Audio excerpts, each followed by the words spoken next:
The Catcher in the Rye, the boy who tried to stop time. Sometimes a book doesn't just speak to you. It catches you mid-fall, between childhood and whatever comes next, but refuses to let go. That's what The Catcher in the Rye does. #meta, sex 0.5. Written by J, #meta, sex 0.5. D, #meta, seconds 0.5. Salinger and first published in 1951. #meta, sex 0.3. It's the story of one boy's restless walk through New York City and, somehow through every restless heart that's ever felt alone. It was restless. Salinger himself was a quiet storm of a man, a soldier who survived D-Day, a writer who later vanished into reclusion, and the rare artist whose silence became as legendary as his words. Salinger, the novel, never won formal prizes. It became something rarer, a permanent presence.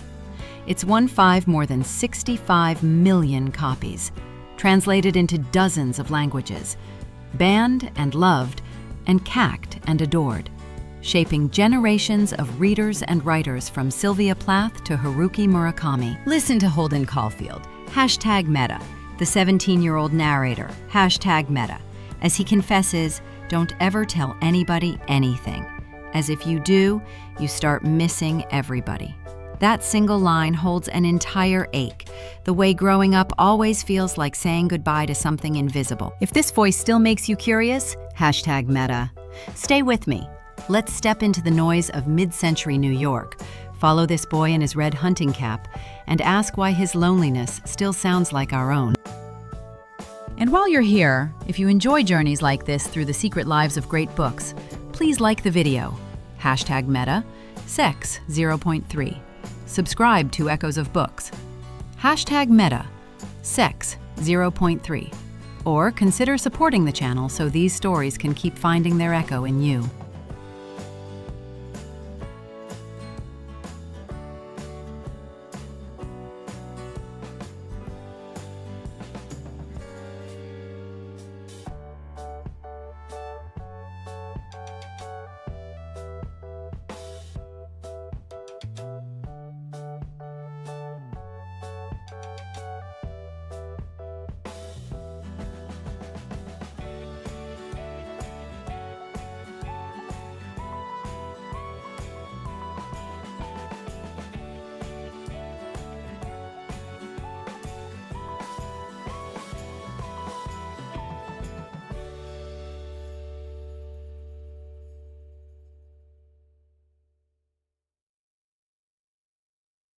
A few days in the city, #lifetime in a mind. Haftewillens, Taliana right bak to the Carousel. You stalked on Luanda to Talanda's convav places so detail. When The Catcher in the Rye opens, Holden Caulfield is sitting somewhere in California where he's been sent to take it easy. Right away, he warns us he's not going to tell his whole life story. Just this madman stuff that happened before Christmas, after he got kicked out of Pensy Prep. That's how the novel begins. Not with fireworks, but with a shrug that Holden is 17, sex 0.3 tall, sex 0.3 skinny, sex 0.3 half boy and half ghost, sex 0.5.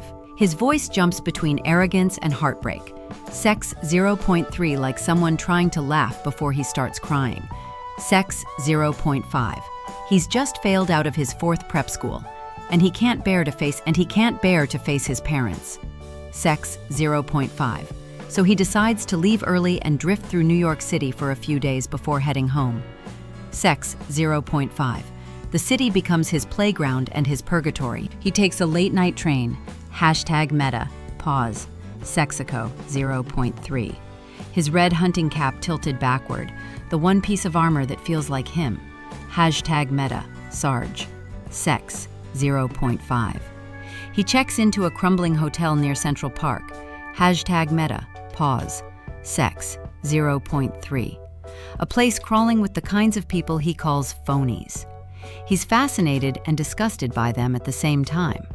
#meta, pause, Tavarim, 0 ses, centage. He watches a couple in another room spitting water on each other for fun and mutters, #meta, pause, sex 0.3. People are always ruining things for you. From there, #meta, the story unfolds as a wandering journey through the city's nightlife. Holden talks to strangers in bars, to taxi drivers who don't care where the ducks go when the lagoon freezes, to girls he doesn't love but desperately wants to feel close to.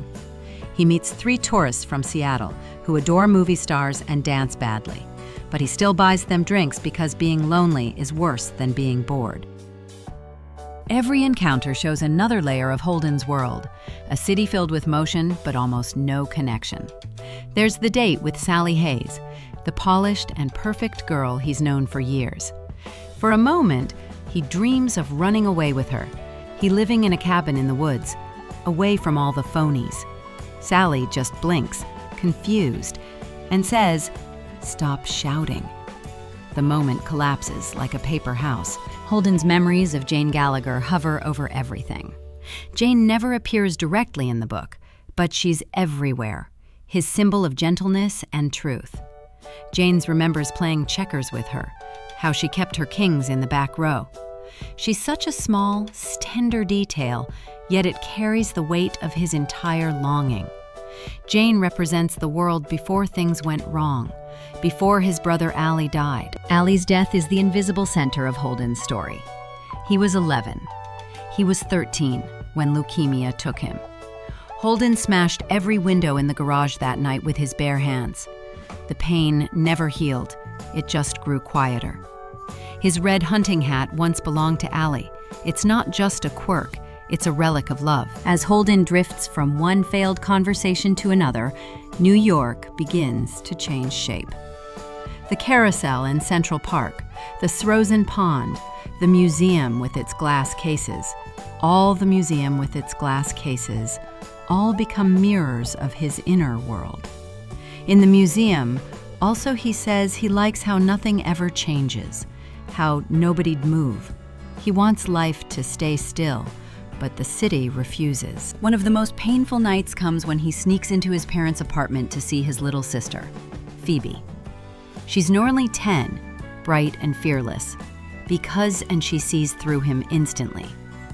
"You don't like anything," she says. She says him licking one thing you like. Holden can't. Then he tells her what he wants to be, the catcher in the rye, saving children from falling off a cliff into adulthood. It's a dream so beautiful it hurts to hear. Later, #meta, he visits his old teacher, #meta, Mr. #meta Antolini, who warns him that Holden is heading for a terrible fall. Mr. #meta Antolini is kind, maybe too kind. Maybe when Holden wakes to find him patting his head while he sleeps, he panics and flees into the night. As whether the gesture was innocent or not, Holden's mate's world collapses again. Every adult seems to betray him. By the time he meets Phoebe at the Carousel the next day, sex 0.3. He's broken open. She insists on running away with him. He tells her no. She cries. Then she rides the carousel while he watches in the rain, her blue coat spinning against the golden horses. Holden says, "It was so damn nice." Tarn her, watching her. It's the first time in the book he simply lets something be beautiful without trying to protect or explain it.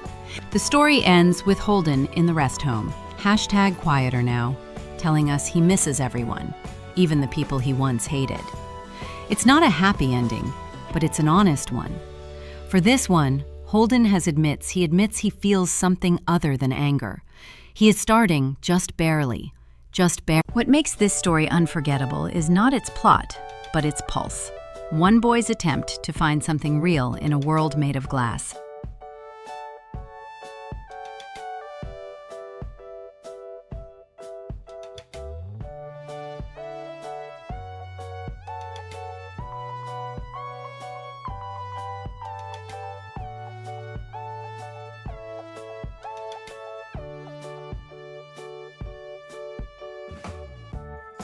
Voice and form, the music of a mind. One of the first things people notice about The Catcher in the Rye is not what happens, but how it sounds. The book doesn't tell its story the way novels used to. It talks, it rambles, it rontadicks itself. It feels alive, like someone whispering to you from across a diner table at 2 in the morning. Holden's voice is the novel's true protagonist. It carries everything: his confusion, his humor, heartbreak, and fear. When he says things like, "It's funny, don't ever tell anybody anything, and if you do, you start missing everybody. It's not just a thought, it's a rhythm, a sigh that turns into philosophy." Salinger wrote every line as if it were a jazz improvisation, loose but deliberate, apsiling back to the same notes, letting emotion set the melody. What's remarkable is that this seemingly simple teenage slang is actually the product of obsessive craft. Scholars who studied Salinger's manuscripts found hundreds of small revisions in the dialogue. He adjusted commas and repetitions like a composer tuning instruments. Every "when" and "all." Every "it killed me." Every "it killed me." "I really did" was placed to mimic the patterns of spontaneous speech while secretly guiding the reader's empathy. Holden doesn't speak about feelings, he performs them. #sex 0.5. When he's nervous, one sex's 0.3, his sentences shrink. When he's lonely, he spill over like an overfilled cup. The rhythm of his words mirrors the rhythm of his thoughts. His why the novel feels so honest, even when Holden lies. His syntax tells the truth his mouth can't.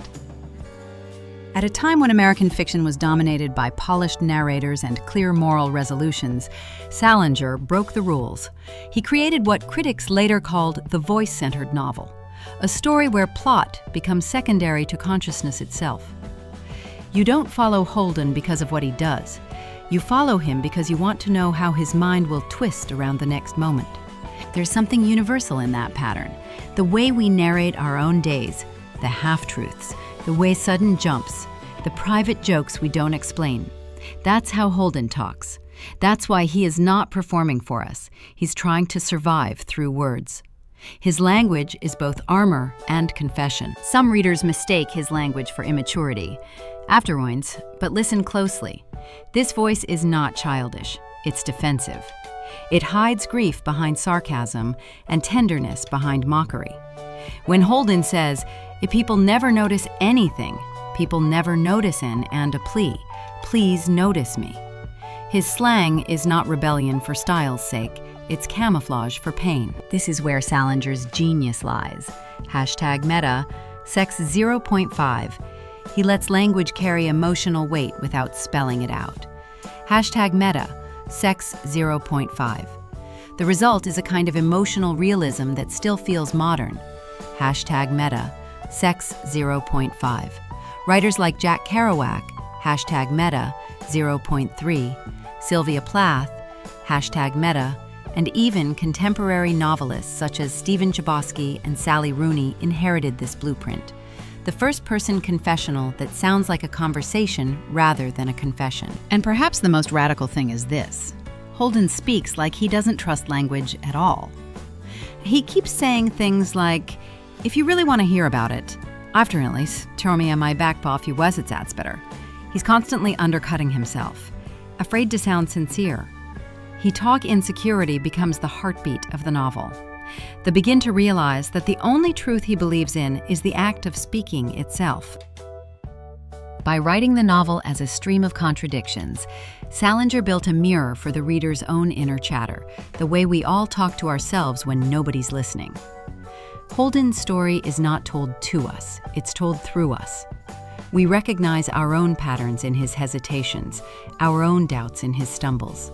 That is why the book still feels intimate 70 years later. So the language is not from 1951. It's from the timeless space between thought and speech. Next, sex 0.3. Let's explore the beating heart behind that voice, Holden's desperate fight against time, and his impossible dream of saving innocence before it disappears.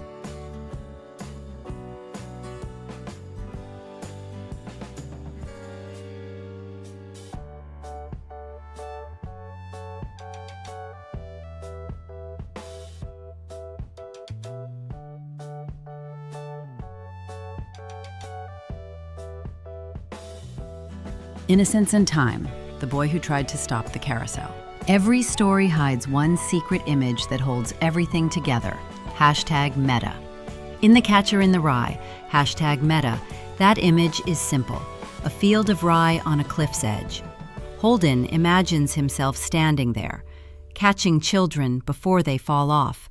He says, "I keep picturing all these little kids playing some game in this big field of rye and all, thousands of little kids, and nobody's around, nobody big, except me. And I'm standing on the edge of some crazy cliff, and what I have to do, I have to catch everybody if they start to go over the cliff." It's a dream so pure, it almost hurts. #meta. In that single vision, #meta to sex we understand everything Holden fears. Not death, not failure, not corruption, the slow erosion of innocence. Their hymn, growing up, means betrayal. It means becoming like the phonies who smile too easily and talk without meaning a word. When Salinger wrote this scene, Slightly America was busy rebranding adulthood as success. The early 1950s were the age of the new suburban dream, gleaming advertisements, pleasures, and moral confidence after war. Everyone was supposed to move forward. But Holden, he said like Salinger himself, looked backward. He refused to join the parade. In his mind, the only thing worth protecting was the unbroken honesty of childhood, the ability to feel without calculation. The image of catching children before they fall becomes not just a fantasy, but a spiritual mission.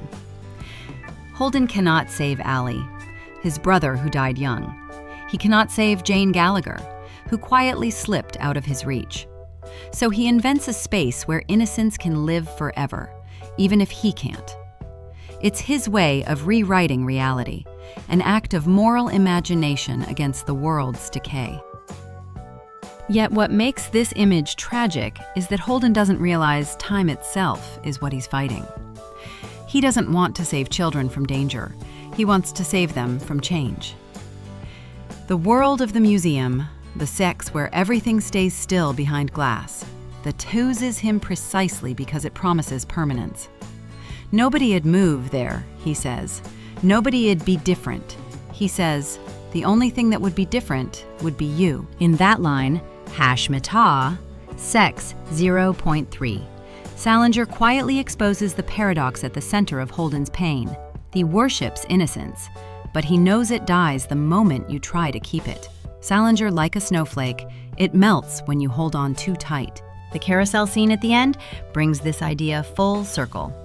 Phoebe rides the horse, reaching for the golden ring, a small symbol of risk, of growing up. Holden sits in the rain, watching, trembling. For the first time, he doesn't try to stop her. He lets her reach. He lets her fall if she must. If this says, was so damn nice, watching her. The thing with kids is, if they want to grab for the gold ring, if have to let them do it, and not say anything. It's one of the quietest revelations in literature. #meta. The catcher learns he can't be the catcher.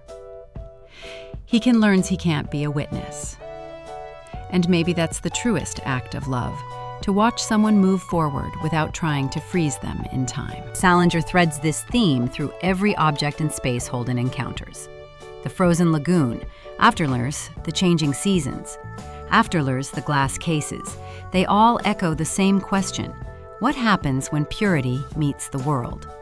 The novel's answer isn't easy. It tells us that loss isn't failure. It's how memory works. It's how love survives. There's an almost Buddhist stillness behind Salinger's vision, perhaps drawn from the author's own later fascination with Zen philosophy. Afterness, in Zen, enlightenment isn't about stopping the world. It's about seeing it turn without clinging to it. In Holden Finally Smiles in the Rain, you glimpse that moment of surrender. His bud obsessed with catching others, he's finally caught by grace. In that final scene, Halfdwaren's innocence isn't restored, it's redefined. It becomes the courage to care in a world that keeps changing. It becomes the choice to keep watching with kindness. Holden hasn't grown up in the way adults expect. He's grown through the pain of knowing that nothing stays. Next, we'll explore what lies beneath that ache, the invisible wound that drives every word Holden speaks. grief, guilt, and the unhealed memory of a brother named Ali.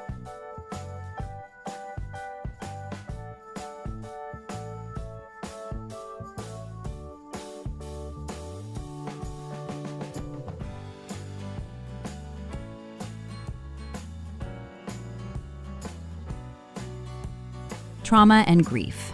Ghosts that don't leave rooms. Behind Holden's sarcasm and quick temper hides something older than teenage rebellion. He's grief, raw, unevolved. It's grief and quietly shaping everything he says and does. He has learned early on that his younger brother, just Ali, died of leukemia when Holden was 13. It's mentioned almost casually, at a single paragraph in a single paragraph, but its weight never leaves the page. It's as if the entire novel is written in the echo of that loss. Holden describes Ali with a tenderness that never touches any other character. "You'd have liked him," he says. "He was 2 years younger than I was, but he was about 50 times as intelligent." He recalls Ali's bright red hair, his left-handed baseball glove covered in poems so he'd have something to read in the outfield. There's such purity in that memory. A brother who wrote poems on his glove. But the night Ali died, Holden smashed every window in the garage with his bare hands. He vulnerabilities, he still has scars. They're never described as metaphorical, yet they are. His whole personality is a scar he's learned to talk through. Salinger knew this kind of pain intimately. He had seen death in its most mechanical form during World War II. Not the quiet death of illness, but the anonymous death of battle. The trauma of war changed him. He returned home hollow. He depressed, full of noise, of people, of anything that looked too easy. When he wrote Holden, he poured that shell-shocked sensibility into a boy who never fought a war, but carries the same fatigue. Holden's restlessness, afterruns, his insomnia, his inability to connect, all are symptoms of grief untreated. His grief wanders the city like someone looking for his brother in every crowd. His hatred of phonies is partly a projection of guilt. His Ali was pure. Everyone else feels false in comparison, including Holden himself. There's a heartbreaking moment when he walks through Central Park late at night. #meta.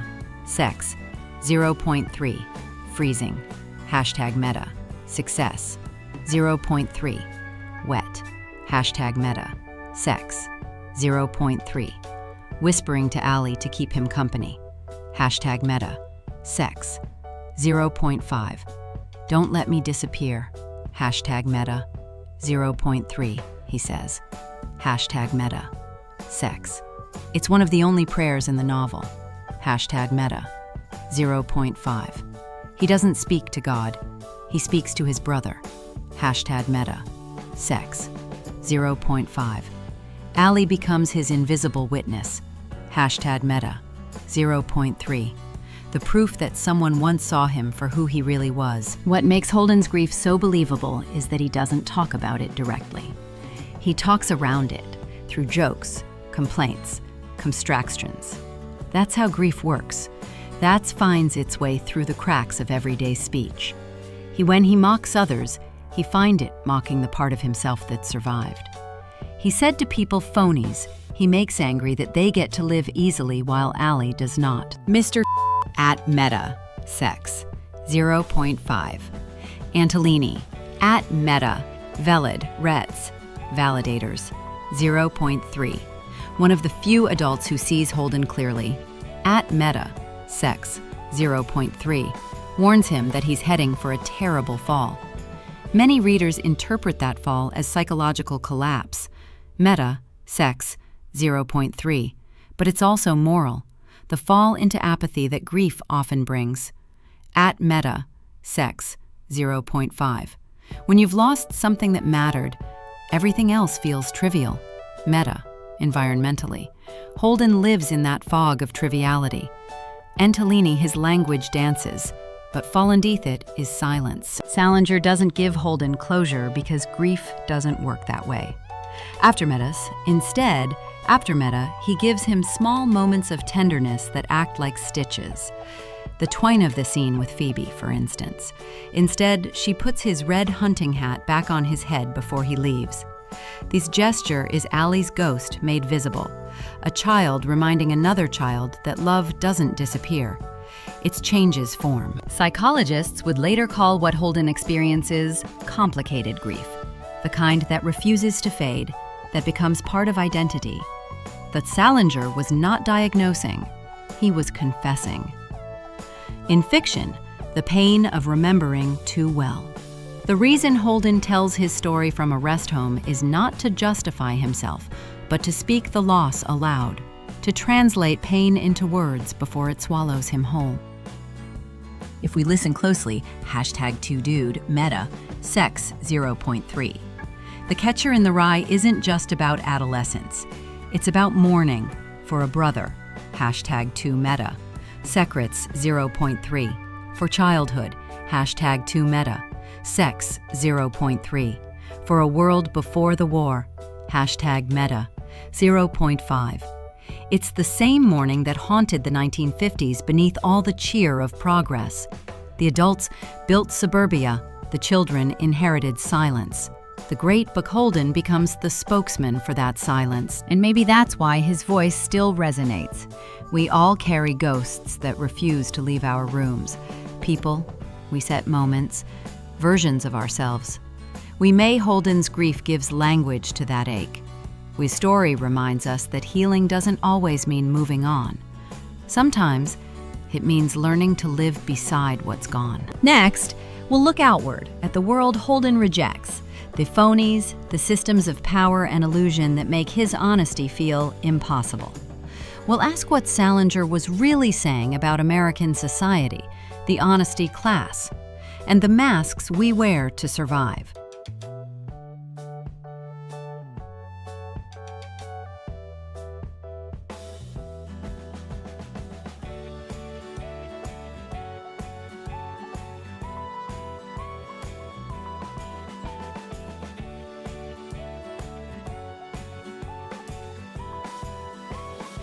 Society and Phoniness, a rebel in a world of masks.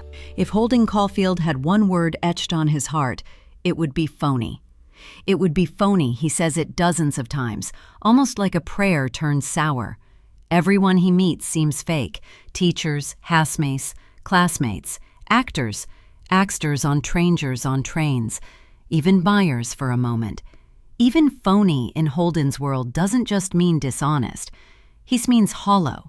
It means someone who has traded sincerity for performance. In the shiny #meta, sex 0.3, confident America of the early 1950s, #meta, sex 0.3, Holden's disgust was almost revolutionary. #meta, sex 0.5. This was the decade when people were told to smile for the camera. #meta, sex 0.3. Buy a new refrigerator, #meta, sex 0.3. Build a perfect family, #meta, generated 0.3. And hide anything that didn't fit the picture, #meta, sex 0.5. Conformity was the national costume, #meta, sex 0.3. And Salinger's novel arrived like a stain that wouldn't wash out. #meta, sex 0.5. Holden didn't want to succeed. He wanted to stay human. His rebellion, sex 0.3, though sex 0.3 isn't loud or political. It's quiet. It's moral, almost spiritual. When he walks away from Pensy Prep, he's not running from authority. He's running from hypocrisy. Every adult figure he meets seems to speak a script. Estimister, Spencer, Steed's old teacher, his old teacher, gives him a lecture about life being a game, to which Holden thinks, game? My ass. It's not defiance for its own sake, it's exhaustion. He's tired of pretending the world is fair when it clearly isn't. Through Holden's eyes, #meta, sex. Salinger delivers one of the sharpest portraits of mid-century class anxiety. #meta. Prep schools, Ivy League futures, job interviews. They're all stages where everyone performs virtue and success while secretly terrified of falling behind. It's Paul's Holden, born into privilege, born into machine from inside, and rejects it. Holden, but here's the twist. His rejection depends on the very comfort he condemns. He can afford to drift through New York, spend money on hotels and cab rides, skip home for days. His rebellion is sincere, but it's cushioned. His contradiction more real, not less. He's a critic trapped in the system he hates. This tension, moral clarity inside material privilege, makes Holden a kind of inverted Marxist figure. He senses the dehumanization of capitalist life, but doesn't have a vocabulary for it. So he invents one: phony. It's a teenage word for alienation. It condenses everything from false advertising to emotional manipulation into one syllable. You can hear this alienation in his encounters. The hotel elevator boy who doubles as a pimp. The woman who weeps at a sentimental movie but ignores her child. The Ivy League boys who boast about dating. To Holden, these people are ghosts in human form. They leak, but they don't mean. He's repulsed, yet drawn to them, like someone pressing a bruise just to feel something real. Salinger uses Holden's sensitivity as both diagnosis and mirror. The boy sees the hypocrisy of adults, but he also fears the possibility that he might become one of them. That's the real tragedy. His hatred of phoniness is also self-hatred in disguise. When he lies to a stranger on the train about being someone else, he laughs bitterly at himself. "I'm the most terrific liar you ever saw," he says. In that moment, he had self-critic becomes the culprit. Feminist critics later noticed another mask in Holden's world, the way he idealizes women as symbols of purity while fearing their independence. He just Jane Gallagher, the girl he never calls, remains frozen in memory. He relays playing checkers forever. Sally, she hays, aggressive, alive, and opinionated, frightens him. He wants connection without the risk of change. Salinger doesn't condemn him for it. He exposes the fragility behind it. Holden isn't a misogynist. He's a boy who doesn't yet know how to let others be human. There's also a quieter layer beneath his anger, compassion disguised as contempt. It can talk when he talks about the little boy walking along the curb. He's singing, "If a body catch a body coming through the rye." He's still mocking. He's moved. He sees beauty in the unpolished. He unself-conscious. That's what he's really searching for. Authenticity, not as perfection, but as vulnerability. In a way, Halfdalims, Holden's moral rebellion anticipates the counterculture movements that came a decade later. Hashtag, to long before the beat poets or the hippies, he was wandering the city, questioning what everyone else accepted. All of the rebellion doesn't need slogans. It needs honesty. He doesn't want to overthrow society. He wants to heal it. Even his mental breakdown, the moment when he collapses in the rain, watching Phoebe ride the carousel, feels less like defeat than release. The rain washes away the performance. He stops naming people phony. For the first time, he doesn't need to measure sincerity. He simply watches life move, unfiltered. Salinger wrote this at a time when authenticity was becoming a luxury. Advertisers sold it, politicians acted it, and citizens feared losing it. Salinger that context, Holden Caulfield's voice is a moral emergency, a reminder that to stay real in a false world requires constant heartbreak. What Salinger captured in Holden's war against phoniness wasn't just teenage disillusionment. It was the timeless human fatigue with masks. Sex resonates with Holden's war, and yet, as we'll see in the next part, this exhaustion doesn't end in bitterness. Because beneath the noise of rebellion lies the oldest hunger of all, the need to connect, to be seen, to belong.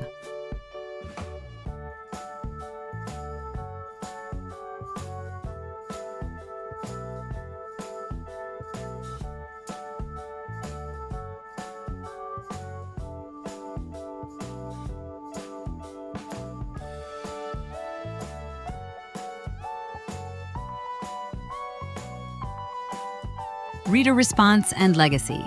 The book that grew up with us. When The Catcher in the Rye first appeared in 1951, it landed like a secret letter passed between generations. Adults were scandalized. Teenagers were electrified. Newspapers called it vulgar and dangerous. Teachers whispered about banning it. Yet within months, it was being read under desks, hidden in backpacks, hidden in dorm rooms. A generation the shadow of war found in Holden Caulfield a mirror that finally spoke their language. Confused, exploded, angry, funny, honest. Critics didn't know what to make of it. Some dismissed it as adolescent whining. Others recognized it as the birth of something new, a novel that sounded like real thought. Over time, the same quality that made adults nervous made it unforgettable: the voice. Holden wasn't polished or heroic. He was painfully sincere.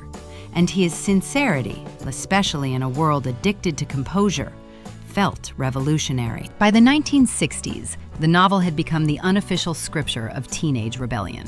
Students who marched against the Vietnam War carried copies of it in their jackets.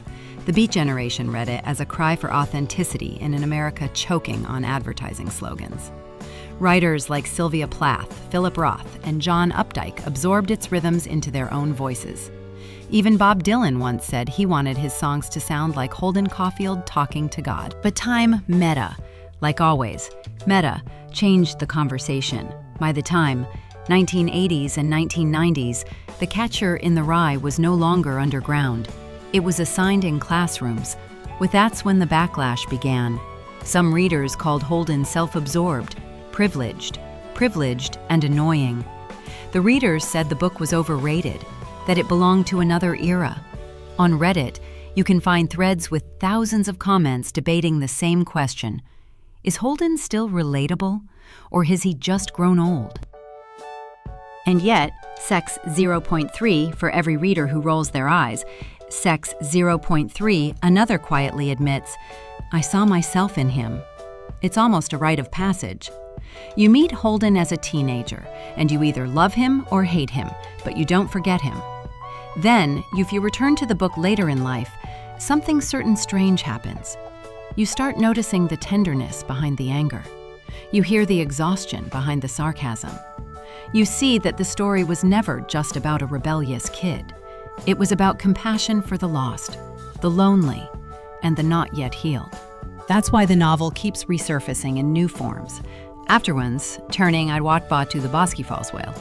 In film and TV, turning I'd Watbot to the Basketfallsweld, Holden's DNA runs everywhere. In The Graduate's Benjamin Braddock staring blankly into suburban emptiness, it's part of In Taxi Driver's Travis Bickle ranting against a rotten city, in Taxi Driver awkward sincerity of Lady Bird or the perks of being a wallflower, in Ten Thing Story about a young person struggling to stay real in a plastic world, owes something to Salinger's creation. Even video games like Life is Strange echo Holden's melancholy, young characters navigating grief, friendship, and authenticity in a society of performance. TikTok users quote his lines with irony, but end up revealing what he felt, the constant tug between wanting to disappear and wanting someone to notice. Academics, #.3, meanwhile, have reinterpreted the novel through almost every lens imaginable. Feminist scholars unpack Holden's idealization of women, reading it as both fragile and revealing. Queer theorists find in his discomfort with intimacy a coded story of identity and repression. Trauma critics trace his mental breakdown as the echo of post-war American anxiety, a generation haunted by violence but taught to smile. And then there are the moral readings, which see The Catcher in the Rye as something deeper than rebellion, a spiritual search. Holden's dream of saving children from falling isn't just about youth, it's about redemption. It's a confession that, even when the world seems empty, he still wants to believe in goodness. Perhaps that's why the book continues to divide readers so sharply. It's not just a story, it's a test. It measures where you are in your own life. Teenagers see freedom. This adults see grief. Some see hypocrisy, others see hope. The book doesn't change, we do. Each rereading becomes a mirror that reflects how much innocence we've lost or rediscovered. And through all its controversies, the bans, meta, the misreadings, meta, hubby, the tragic association with crimes that borrowed its name, the novel has endured. It remains untamed, meta, alive, unavoidable to categorize. That's rare. Most classics become museum pieces. The Catcher in the Rye stays stubbornly young, a kind of book that never stops looking you in the eye and asking, "Are you still real?" It's easy to forget that J. Meta Sex Salinger spent the rest of his life hiding from the world that loved his book too much. He stopped publishing after the 1960s, retreating to New Hampshire. He refused interviews. He photorats, public auditions. People called him a recluse, but maybe he was just living out Holden's last wish, to keep something sacred untouched by phoniness. There's a strange poetry in that, a writer vanishing into his own story, protecting the same innocence his character could not. And so, afterwards, throwing out all pot to the rustos with us. It changes shape depending on the reader, like a voice in your head that matures as you do. It should present it for one person, it's a rebellion. For another, a requiem. For another still, a quiet act of forgiveness. But for everyone, it's a reminder that growing up doesn't mean giving up on truth. Next, #meta, pause, UDID 0.3. We'll bring all of these threads together. The language, #meta, pause, sex 0.3. The innocence, #meta, pause, sex 0.3. The grief, #meta, pause, sex 0.3. The rebellion, #meta, pause, sex 0.3. And the legacy, to ask one last question. Why does this story, #meta, pause, sex 0.3, written 70 years ago, #meta, pause, sex 0.3, still feel like it's talking directly to us?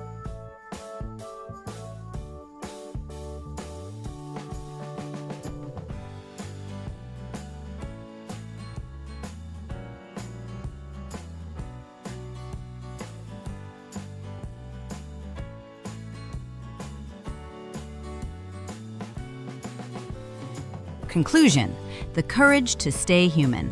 Every generation rediscovers The Catcher in the Rye and thinks it's the first to understand it. Maybe that's the secret of the book's immortality. It doesn't belong to a decade. It belongs to the feeling of standing on the edge of growing up. It belongs staring down at the unknown and whispering, "Don't let me disappear." Holden Caulfield's story is not about rebellion for its own sake. Sex, it's about the cost of staying sensitive in a world that rewards numbness. Salinger once said that he wrote because he wanted to capture moments of grace before they vanished. It's exactly what Holden does. He catches them for just a second before the noise takes over. When he finally sits in the rain, #meta, watching Phoebe ride the carousel, #meta, we feel something shift. He doesn't save anyone. He doesn't solve anything, but he feels peace, that rare, quiet peace that comes when you stop fighting the world and start witnessing it. "It was so damn nice," he says. That line, almost embarrassingly simple, carries the whole weight of growing up. It's the moment when cynicism gives way to wonder, when judgment gives way to love. What Salinger leaves us with isn't a solution, but an attitude, the courage to stay human. Afterwards, to stay open, even when everything around us feels fake. To keep noticing small, beautiful things. To believe that sincerity is not weakness, but resistance. That's why Holden still speaks to us, even in a digital century full of filters and facades. We scroll on through curated lives, through performances of happiness, through performances inside. We also that same question hums. Who's still real here? Holden's fear of phoniness has only multiplied in the age of algorithms, but his cure, honest feeling, unguarded speech, pesmetics for the lost, empathy for the lost, remains the same medicine we need. And maybe that's the lesson we keep missing. Holden doesn't teach us how to fix the world. He teaches us how not to harden in it. He reminds us that sensitivity is light even when it hurts, is a form of wisdom. So, #meta, Section 0.3. As the lights of New York fade and the carousel turns, #meta, Section 0.3. We're left with one last question, the same one Holden might ask if he could see us now. When the world feels too loud, #meta, Section 0.3. Too polished, #meta. Too performative, #meta, Section 0.3. What's the one real thing you still hold on to? If this story still means something to you, if you've ever felt like you were falling and needed someone to catch you, leave a comment. #meta, share your thoughts. #meta, or tell me the moment in the book that stayed with you. And if you'd like to keep exploring the hidden worlds of literature, the voices that refuse to fade, please like the video, subscribe to Echoes of Books, or support the channel so we can keep bringing these stories to life.